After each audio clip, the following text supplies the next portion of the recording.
Sen, nakikita namin sa video, parang iba araw nyo ngayon. Mukhang fresh na fresh po kayo. Mukhang masaya kayo, Sen Cheese. Wala, matanda na, tumanda na mula pa nung una nating magkasama-sama at magkausap. Oo nga po. Pero anyway, mula po kahapon hanggang ngayon, kamusta na kayo? Mukhang naibulalas po ninyo ang gusto nyo sabihin kahapon sa plenaryo.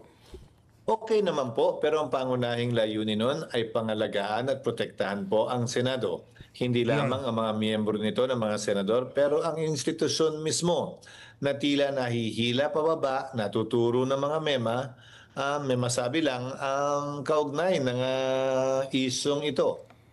Aha. Ako ho, mukhang, alam nyo, yung binanggit nyo, yan din ang tema ng binanggit ni Senador Rodante Marcoleta.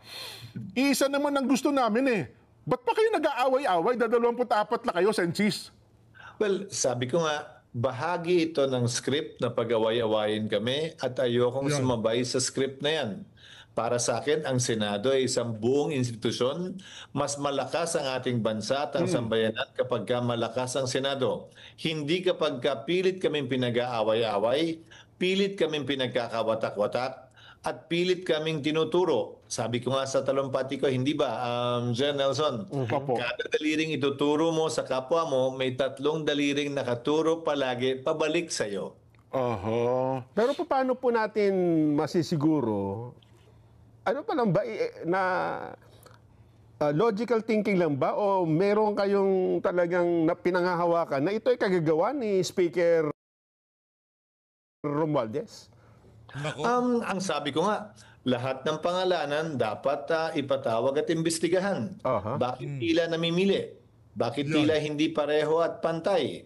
Bakit may tinititigan at may tinitingnan? Hindi ba dapat po pantay ang hustisya dahil yung babaeng sumisimbolo ng hustisya na may hawak na balanse, nakapiring po yung mata at hindi mo dapat nakakakita. Kaya walang mapapaboran, walang tinitingnan, walang tinititigan. Pagkatapos yung magsalita kahapon, nakita namin ang daming mga senador, halos lahat yata dyan, di ba? Naglapitan sa inyo, yung iba yumakap, yung iba parang nakisimpatya sa inyo Ano ang mensaheng ito na dapat na maintindihan natin, Sen? Hindi po simpatya. Ang karamihan na sinabi po nila, kung maaari kong sabihin, ay salamat na finally may nagsabi na nung gustong sabihin din nung ilan sa aming mga kasamahan sa mahabang panahon na siguro na lumilipas. Pero hindi ito pag-akusa kanino man, Nelson, Jen. Ako, rektahin ko na. Ako, marami akong malamin cheche-bureche dito sa PH Update. Ako talaga, rektahan kong sinasabi. Yaang bagong Senate President, etong si Tito Soto, talagang nagpapakaaso dito kay Martin Romualdez. Hindi na nanggaling dito kay Senator Chis Escudero. Sa atin na mismo, nagpapakaaso etong si Tuta Soto dito kay Martin Romualdez.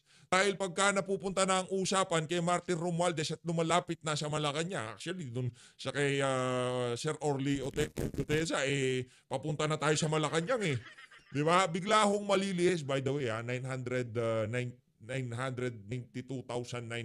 na ho tayo. Konting push na lang, magti-3 na yan. Di ba? Panghingi ng pantay na hustisya at hindi mapaniling hustisya. Ang mapaniling hustisya, sabi ko nga, sinasabi lang, ito lang. Dapat pare-pareho at pantay-pantay. Dahil kung sino man ang inosente, tulad ko, tulad ng ilang kasamahan namin sa Senado, mapapatunayan naman yan. Pero dahil sa init ng silakbo ng damdamin ng ating mga kababayan, kaugnay sa isyong to, kasama na ako. Siyempre, may maturo lang, may masabi lang, masisisinat yun na agad na hindi naman po sana dapat. Huwag tayong dali-dali sa paghusga, lalo na kung pagbabasihan natin, wala naman pong ebidensya maliban sa pagbanggit ng mga pangalan lamang para malihis, para diversyon, ika nga, sa mga tunay na salarit. Kung ito po ay isang script, ano endgame nito? Ano ang the end? Madiin yung pwedeng diinan kaugnay ng mga mga binanggit na pangalan lamang. Pero na yung tunay na salarin ay makawala, makaalpas at hindi ika nga mapanagot. Kaya nga sabi ko, wala dapat pili. kung binanggit ang pangalan ng isang opisyal sa executive branch, kung binanggit ang pangalan ng senador, binanggit ang pangalan ng congressman, dapat pantay na ipatawag at imbestigahan yan. Hindi dapat namimili. Oho. Pero alam niyo naman po, Sen. Chis, na hindi niyo naman basta-basta may papatawag, pwede niyo pong imbitahan. Pero hindi natin pwedeng pilitin na sila po'y padaluhin dyan. Di po Well, ba? si Congressman Toby Chanco ay inimbitahan lamang, dumalo naman. Opo. Tama kayo. Hindi po pwedeng pilitin dahil sa inter-chamber courtesy ang sino mang mambabatas sa kabilang kamara. Ang House hindi pwedeng pilitin ang senador mag-attend. Ang senador hindi pwedeng pilitin ang miyembro ng kamara mag-attend. Pero wala naman pumipigil sa amin na maimbitahan yan. Nagpapasalamat nga ako kay Senator Lacson na nasabi niya na kung magkakaroon man ng isa pang pagdinig ang Blue Ribbon Committee, iimbitahan niya si Speaker Romualdez at Congressman Zaldico. Pero syempre, karapatan po nila na magpasya kung dadalo sila o hindi o kung gusto nilang bigay yung panig nila sa parehong institusyon kung saan binanggit ang pangalan nila. Meron ba tayo masasabing, well, isusugan ko lang, bigyan ko lang na konting emphasis sa binanggit ni Nelson, matibay na ebidensya na si Speaker nga ang gumagawa ng script na ito at sumusunod ang leadership ng Senado, Sen. Chis? Hindi ko sinabing sumusunod ang leadership ng Senado. Dahil Nako. kung sinabi ko yun, sumasabay na rin ako sa script niyang pinag-aaway Opo, kami. opo. Sige po. Hindi ako susunod diyan sa script na 'yan. Hindi porket sinabi mong siguro itong si Senator Chis Escudero, pagka sinabi niya yon, pinag-aaway-away niya ang mga senador. Pero pagka nanggaling sa ordinaryong Pilipino, ibang usapan na ho yan, Senator Chis. Dito ang basa namin at ang nakikita ng sambayan ng Pilipino, talagang ang ating Senate President nagpapakaaso dito kay Martin Romualdez. Tapos ang usapan. Opo. So para po sa akin, ang mga miyembro ika nga ng sindikatong gumawa nito, siyempre sila nag-uusap kung sino lang ang babanggitin at sinong hindi. Simple ang katanungan ko, hindi ba? Oho. Wala akong tinuturo, ulitin ko. Dahil may 3 daliring tuturo pabalik sa akin. Hindi ba parang imposible na ni isang mambabatas ay walang kinalaman dito at puro senador lamang ang pinapangalanan nila? Dating senador man o kasalukuyang senador. Medyo nakapagtataka naman yan. Hindi ka panipaniwala yon. Kayo po ay bahagi noong gumawa ng budget noong 2025, 2024. Kung hindi ako nagkakamali. Ay, hindi po 2024. 2025 lang po. At 2025, anong masasabi nyo? Pag sinabi na, hindi, kasama ka namin gumawa ng budget at inoporbahan natin Senador. Opo, pinagbotohan po yan ng lahat ng mga senador. Tulad ng sinabi ni Toby Chanco na pinatotohanan ko na po noon pa. Ang budget na yan, nang hiniling ng Pangulo, ang mga amendment na pinanukala ng mga senador, agad naming binigay at hindi po namin tinago. Ang Kamara hanggang ngayon hindi pa po binibigay yan. So yung mga panukalang amendment ng Senado, sinumite sa executive branch at binet, pinag-aralan, ni-review, hindi lamang ng isa kundi 2 o 3 departamento para matiyak kung ito nga ba'y tama at dapat gawin. Aha. So, saan pumasok ang korupsyon noong in-implement na? Alam, sa implementasyon po palagi yan. Dahil ang issue naman talaga ay ghost project at saka substandard project. Hindi po Diyan tayo hindi nagkakasundo. Hindi sa implementation. Yung sa implementation, ang execution ng pagnanakaw, doon pa lang sa budget, budget deliberation o pagbalangkas ng mga proyekto. Sa NEP pa lang nandun ang kalokohan. Yung usap-usap dyan sa plenary, dyan sa committee level ng appropriation, nung pinag-uusapan ng budget, tapos na ang nakawan dyan. Kumbaga pinaplansya na lang nila. Doon pa lang sa National Appropriation Program, okay na yun. Ika nga na naipasok na yung mga linalabing proyekto nito mga congressman na to sa kanilang mga distrito. Hindi execution kasi doon pa lang sa NEP, planado na ang pagnanakaw na gagawin nila. Kaya itong NEP na to, itong ipinasa sa House of Representatives, sigurado, malamang sa malang, di ba, sabi din nila, dami pa rin mga flood control project. Kasi nandyan dyan pa rin ho yan. Hindi mawawala at hindi mawawala yan. Nandyan ho yung mangyayaring nakaw na yan. Sigurado ho tayo mga kababayan. Ika nga, hihigpit lang ang pagbabantay. Pero pagka natutulog na sambayan ng Pilipino, yung mga kawatan sa Malacanang at House of Representatives, sasalisi ang mga walang yung magnanakaw na yan. Yan ang sigurado natin dito. Kahit anong husay pa natin sa pagbabantay, gagawa ng kaparaanan yung mga magnanakaw na yan para manakaw ang pera na sambayan ng Pilipino. Ano solusyon dito? System change. System change. Pagka hindi natin binago tong bulok na sistema na to, anak ng tao, kumbaga sa sasakyan, karagkagin di ba? Nag-upgrade na mga karating bansa natin, binago na nila mga saligang batas nila, in-upgrade na nila. Ang sa atin, yung 1987 Constitution, ano ho yan, nakataga sa bato, hindi pwedeng baguhin ang buwisit na saligang batas na ginawa ng mga oligarko. Perfecto ang NEP. Malaya po at trabaho ng Kamara at ng Senado magpanukala ng mga amendment dito, mga pagbabago dito. Dahil hindi naman lahat po ng pangangailangan ng bansa ay nakikita ng mga executive officials sa anumang departamento. Sa Senado na lamang o sa Kongreso, napakarami pong ika nga ni Senator Soto nung siya po'y nagsalita kahapon. Opo. Normal at napakaraming mga lokal na opisyal na nagre-request sa Senado, sa Kamara, ng kung ano-anong pangangailangan sa kanilang mga barangay, Yes, sa kanilang mga munisipyo, sa kanilang syudad at probinsya. At trabaho naman ng Senador, i-endorso yan bilang panukala at kung tatanggapin ng executive ay magiging bahagi ng budget. Dahil hindi naman po lahat ng kagawaran ay may sapat na budget para umikot at tingnan yung tunay na pangangailangan sa bawat sulok ng bansa. Opo. Totoo kayo dyan. Alam mo, Nelson, pati nga sa mga broadcaster, yung mga mayor, barangay chairman, lumalapit eh. Di ba? May mga sulat na dala at folder na dala. Pwede bang tulungan nyo naman kami kasi itong barangay namin, yung tulay namin dito, ang dami na pong nasira, hindi napapansin kasi, well, sabi ko nga sa inyo, hindi. Pero, Sen, liwanagin nyo nga, sa inyo na nga manggaling, kasi yung salitang insertion, isiningit. Ang insertion per se po ba illegal? Hindi po. Ang Ayun. insert po Bakit ay po? maduming salita ng amendment.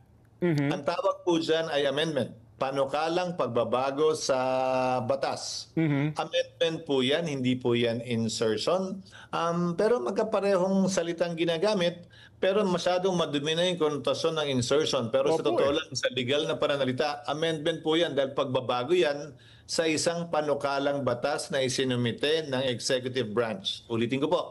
Hindi naman po perpekto yung proposed budget ng executive branch. Napakita nga po, hindi ba? Opo. Na may mga project doon na tapos na. May mga project doon na ilang ulit nang ginawa.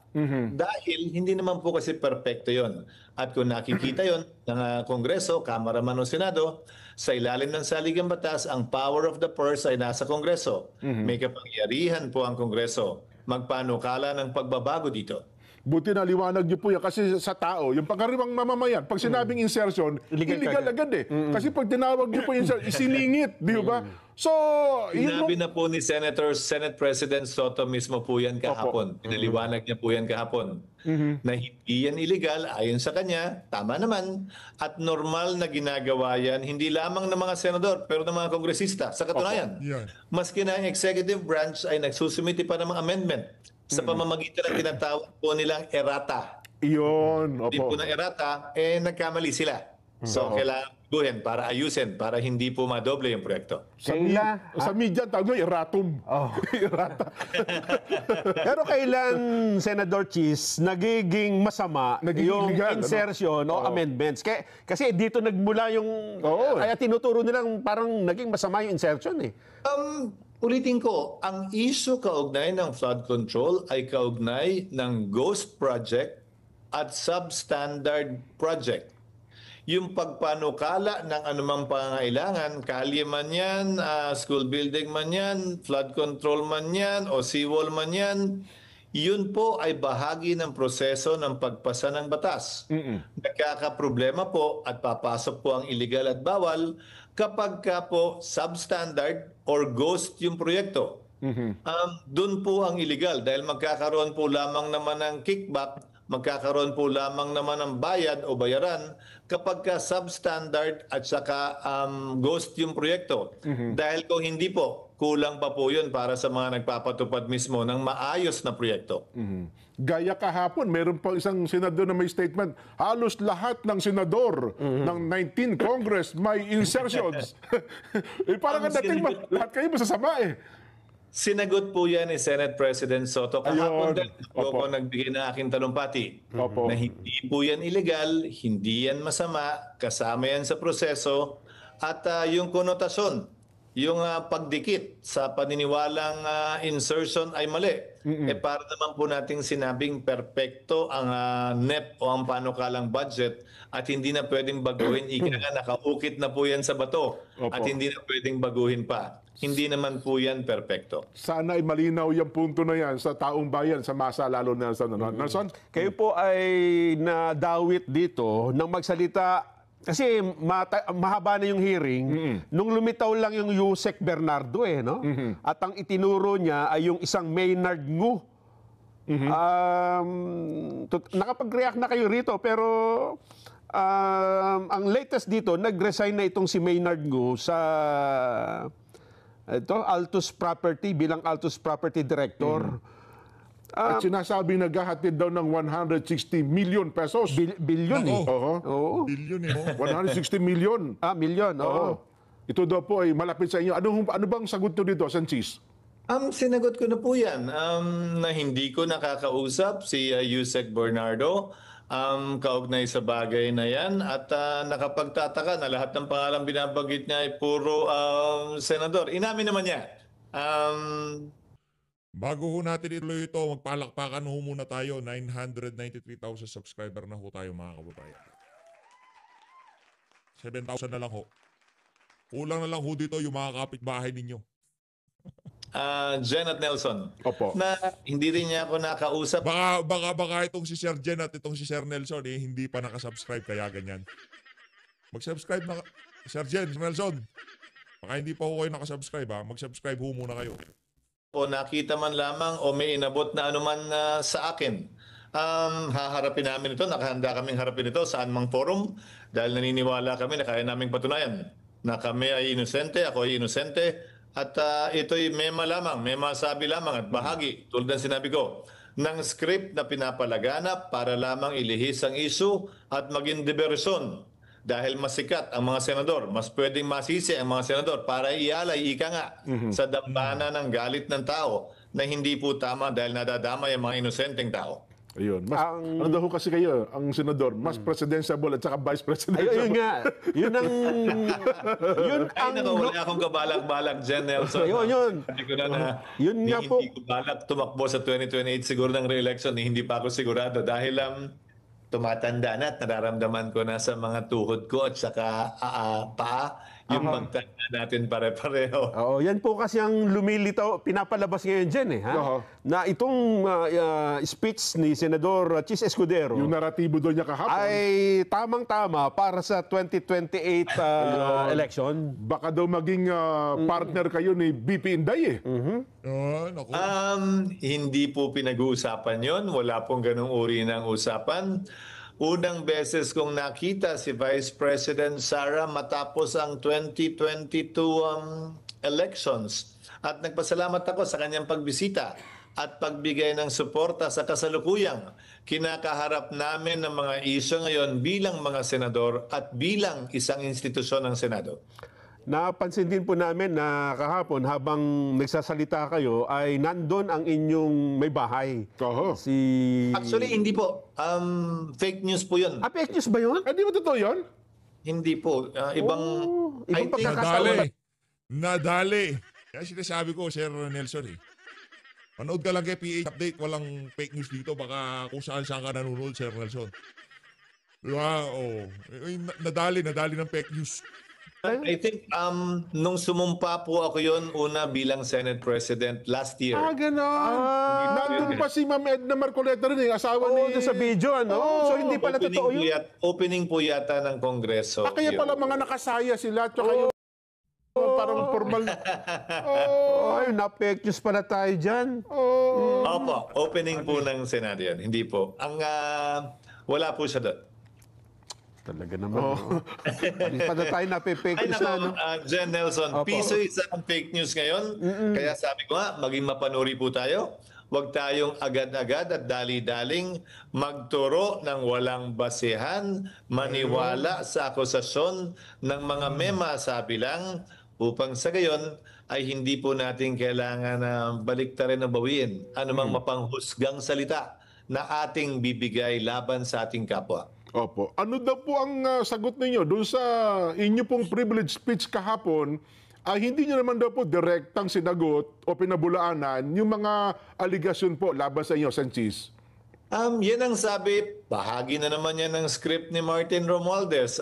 Sinagot ko na po yun, ilang oras lamang matapos ibato yung akusasyon sa akin nung nakaraang Huwebes. Hindi ko na po kailangan ulitin pa yun doon. Ang pinaliwanag ko ay kung bakit nangyayari yan at kung bakit ginagawa ito sa akin.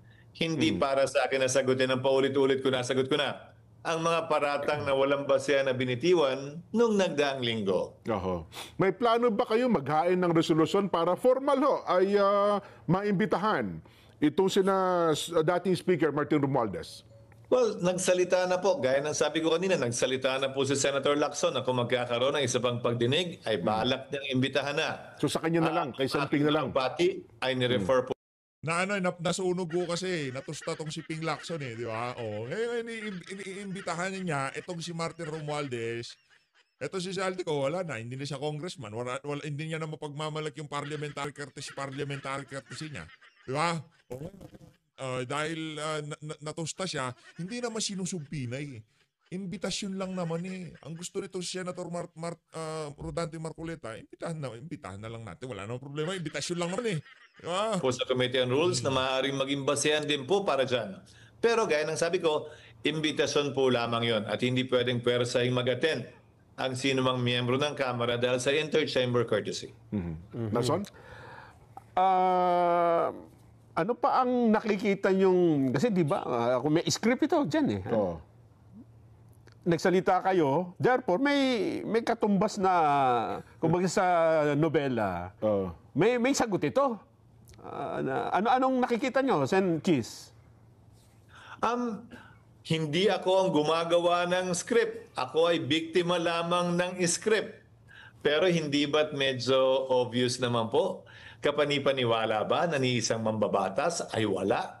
Kapanipaniwala ba na senador lang talaga ang tinuturo nilang mga salarin? Kapanipaniwala ba na yung mga nagtuturo, ni isa, wala namang rekta talagang pag-uusap o paghaharap sa kanino mang inaakusahan nilang miyembro ng Senado? Ang mas magandang tanungin, yung may pakana at gumagawa ng script at sarswela, Nelson Jen. Dahil ako, biktima lamang ng script at sarswelang yan. Sabi ko nga, kung kayo'y pabor doon, edi paniwalaan niyo yung script. Pero kung hindi kayo pabor kay Martin, wag niyong paniwalaan po yung script, wag niyong sabayan, at wag niyong sundan. May may napakaliit ng pagitan ng pagbabago ng liderato ng Senado di ba? Slim. 9 to yung isa? 14. 15. 15, 9 to 15. At nakita ko mukhang ewan ko sa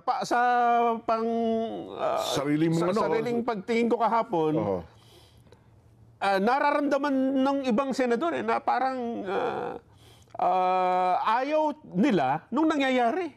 Ito ba yung sa tingin ninyo, Senador Cheese, ay magiging daan na naman ng pagpapalit ng liderato sa Senado? Decision po yan ng kada senador, pero hindi may kakaila na maraming senador na hindi po masaya kaugnay sa pagdidiin sa Senado. Kaugnay sa pagyurak at pagwasak, hindi lamang ng mga ilang miyembro ng Senado, pero ng Senado mismo. At nagkataon lang din ba na mga dating liderato ng Senado ang pinupuntirya? Ako bilang dating Senate President, si Senator Jinggoy bilang dating Senate President Pro Tem, si Senator Joel Villanueva bilang dating punong mayorya. Nagkataon lang ba yun? O gaya ng sinabi ko kahapon, bahagi din ng isang script para pahinain ng Senado, para sirain ng Senado, para durugin ng Senado at pag magkawatak-watak po kami para mahirap ng labanan anumang balakin ng sarswelang ito. Last point po sa akin, isa naman pala kayo na Lawrence, sabi niyo nga ay labanan ang graft and corruption. Ano ho kayang dapat gawin para ang isang layunin ito'y mapagkasunduan po ng 24 na senador, Senchis? Para po sa akin, lahat ng minema, may masabi lang, lahat ng binanggit, walang pili. Dapat ay matanong, dapat ay pasagutin. Hindi yung porkit senador ang binanggit, sila na lamang. At yung mga mabababang opisyal o mga mabatas na binanggit ay hindi napapansinin na hindi na mahalaga. Yan ang totoong paghahanap at pagsasaliksik ng katotohanan. Hindi ang mapamiling hustisya o selective justice na nakikita po natin sa ngayon. Pero buong aking paniniwala na sino mang nag-aakusa na nag-iimbento o hindi totoo ang sinasabi, napakadali pong mapakita yan. Anumang oras at anumang panahon, san mang forum, san mang venue na siyang balak po namin gawin at patunayan sa takdang panahon. Kilala niyo po ba kung sino mga kasabwat na senador? Baka meron daw ba kasabwat dito sa paggawa ng script na ito, Senchis Ulitin ko, hindi ko alam at ayokong alamin dahil pag hinanap ko yan at sinaliksik ko yan, bahagi na rin ako sa script ng layunin ay pagwatak-watakin, pag-away-awayin at paghiwa-hiwalayin kami. Mas gusto kong tingnan at gamitin ang pananaw. Lahat kami dapat magtulungan, lahat kami dapat maghingian ng tulong na pangalagaan ang institusyon at huwag payagang iurakan ito. Senchis, ang huli ko po sasabihin sa inyo ay be careful with your heart. Salamat po ng marami. Magandang hapon po. Maraming salamat po sa muli sa inyo, sa ating mga taga-subaybay. Magandang gabi po at salamat sa pagkakataong maibahagi ang nilalaman po ng aking isip at puso kaugnay sa mga isyu na kinakaharap ng ating bansa sa ngayon. Magandang gabi po sa inyo. Saludo, Senator Chis Escudero. Ay na nga mga kababayan, maliwanag pa ho sa sikat ng araw. Talagang yung naratibo ni Martin Romualdez yun ang nangingibabaw ngayon sa Senado. At kung sakali man hong magkaroon na rigodon ngayong mga panahon na to dyan sa Senado, malugod ho natin itong papaburan at papalakpakan kung sino man ang mag-i-initiate. Palitan na natin yan ha. Wag lang yung mga wag lang aso ni Martin Romualdez. Kung gusto niyo si Senator Alan Peter Cayetano, so be it, walang problema. Kung gusto niyo si Senator Mark Villar, walang problema. Basta hindi lang aso ni Martin Romualdez. Goodness. Sa inyo lahat at maraming salamat. Salamat po, Senator Francis Chis Escudero, ng atin pong nakapanayam. Ayan, malinaw po na nasagot ang mga maiinit na issue. Nason? Ingat talaga tayo ngayon. Dahil peke pala yun, yung video na yun na lumabas. Yung akala ko nasa side ng gallery, nandun yung mga... Kasi yung pinapanood mo yung live, hindi mo talaga makikita eh. Pero nung lumabas doon, nagtaka ko, andiyan pala sila? Ayun pala edited pala yun. Talaga naman Bakit maganda din naman kung nandun sila, pero ang totoo pala, wala. Doon na tayo kung saan anong totoo, di ba? Sana naliwanagan ng ating mga kababayan, yung punto na ang salita pong insertion sa budget, wala naman talagang illegal dun eh. Dahil trabaho talaga nila yun eh. Ayusin ang budget, tingnan ko anong may mali, tanggalin ang hindi, at dagdagan kung kulang. Ang Malacanang man, meron din mga pagbabago, kaya nga tawag may errata, nagbabago. Ang problema, magiging illegal na yun. halimbawa, nilagay yung budget. Nilagay ko na yung budget, ha? Kaya nang bahala dyan sa baba. Ayun ang Naipasok ko na yan. Ang assignment ko lang naipasok. Ako ang nagpasok ng budget. Yan. Pagdating dun sa implementation, dun ang partihan, yun ho ang nagiging illegal. Anyway, doon sa atin hong mga kababayan ay marami po mga katanungan. Sana ay nasagot sa mga susunod na araw magpanayam din tayo na no mga tao din pwedeng sumagot. Pero napansin niyo naman ang layunin talaga natin dito. Wag yung palawakin natin yung pag-aaway-away Kasi kapag lumawak pong pag-aaway-away ng mga taong yan, tayo po nasa baba ang maapektuhan. Tama. Aminin mo natin o hindi, yun po ang magiging epekto niyan, Nelson. Ang sabi nga nila dyan ay let's seek for the common ground. Kung saan tayo magkakasundo, kung saan tayo magkakaisa, yun muna. Meron silang common enemy. Oo. Ang common enemy nyo po, graft and corruption. Yes. At yun din po ang common enemy ng sambayanang Pilipino. At kapag ka hindi ho tayo nagkasundo, alila tayo niyan. Oho. Alipin ho tayo ng corruption Oho. ng mga kung sino man ang gumagawa niyan. Kaya dapat una, itama po yung sistema. Tsaka nang po muna yung usapin ng politika, magkasundo-sundo lang yung 24 na senador. Yun nga ang problema Diba? dyan, no? Pagka-party... Yun na. Party Magnapasukan ng color na. politika. Oh, party color. Hindi, pink ka eh. Hindi, dilaw ka. Ikaw pula. Berde ka eh. Oh. Hihiwa-hiwalayin ninyo, ay wala akong mangyayari. Tapos, Regardless of political color. Yes. Di ba? Ang kalaban natin ngayon, graft and corruption. Halimbawa, Graft and ikaw ay corruption. pula. Eh, Oo. Kaso ang hirap si Nelson, yung mga nasa sa pula, mga nasa pink, kilala nila kung sino yung mga magnanakaw, kung sino yung mga involved sa korupsyon. Pero pinipili nilang manahimik, pinipili nilang magtanga-tangahan at magbubububuhan dito sa mga kaganapan na to. Di ba yun ang hirap po dito mga kababayan? gumagawa ng graft and corruption. Oo. Huwag mo kakampihan. Totoo. Di ba? At Huwag mo huwag ka- pagtatakpan. At huwag ho kayo maging kampante sa pag-aaway-away po ninyo. May mga tao nag-obserba at ngingisi-ngisi sapagkat nagsa-self-destruct po kayo. Yes. At kapag ka halos nasira na po ang inyong institusyon, diyan ho papasok sa mga yan, baka hindi na tayo makahulagpos. Di ba? Yun ang mas nakatatakot. Yung mga taong yan na nag-aabang na magkagulo-gulo ang ating bansa. Huwag naman po sana. Yung ating yun, ito pinakamaganda, Nelson eh. Yung pag nagpa-hospital ka, walang kang kakaba-kaba. Ayun na nga mga kababayan, dito na una tatapusin ang ating reaction video. Nakapokus lang ho kasi tayo dito sa mga punto de vista nitong si Senator, former Senate President Chis Escudero. Anong masasabi nyo doon sa mga punto de vista niya na talagang ang script ni Martin Romualdez, siyang nangingibabaw dyan sa Senado at kitang-kita naman nun ng ating mga kababayan ang pagpapakaaso nitong si Tuta Soto dito kay Martin Romualdez. Kaya naman, wag ho tayong magpadala sa pambobola, wag ho tayong magpadala sa mga naratibo, sa mga nangyayari ngayon sa ating bansa dahil pagka kayo naniwala, mayayari ho tayo dito mga kababayan. Higa nga, di ba? Higa nga parang binigyan natin sila ng yung